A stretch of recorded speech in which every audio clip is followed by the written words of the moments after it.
अगर आप भी दुकानदार हैं और आपके बुजुर्ग दुकान पर बैठते हैं तो सावधान हो जाएं, क्योंकि आजकल ठग ज्यादातर दुकान पर बैठे बुजुर्गों को निशाना बना रहे हैं। जो भी पैसे और सोना हाथ लगते हैं उसे लेकर फरार हो जाते हैं। इससे पहले कई मामले मोहाली जीरकपुर से सामने आ चुके हैं और अब एक नया मामला सामने आया है। इस ठग ने खरड़ के गांधी बाजार में एक सुनार की दुकान से लगभग 18 ग्राम सोने के गहने चुरा लिए और फरार हो गया। दुकानदार और मालिक जसवीर ने बताया कि सुबह करीब 11 बजे वे अपने पिता को दुकान पर छोड़कर किसी काम से बैंक गए थे और इस दौरान एक छोटा लड़का उनके पिता इंद्रजीत के पास आया और उनसे गहने लूटकर मौके से फरार हो गया। इस घटना की तस्वीरें सीसीटीवी में कैद हो गई, जहां देखा जा सकता है कि कैसे दो युवक पहले एक एक्टिवा पर रेकी करते हैं और फिर 80 साल के इंद्रजीत को बातों में उलझाकर अपना काम करके फरार हो जाते हैं। क्योंकि आजकल ठग ज्यादातर दुकान पर बैठे बुजुर्गों को निशाना बना रहे हैं।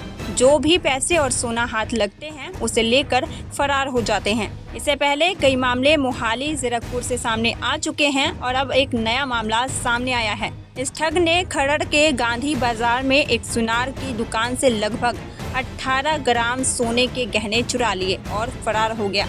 दुकानदार और मालिक जसवीर ने बताया कि सुबह करीब 11 बजे वे अपने पिता को दुकान पर छोड़कर किसी काम से बैंक गए थे और इस दौरान एक छोटा लड़का उनके पिता इंद्रजीत के पास आया और उनसे गहने लूटकर मौके से फरार हो गया।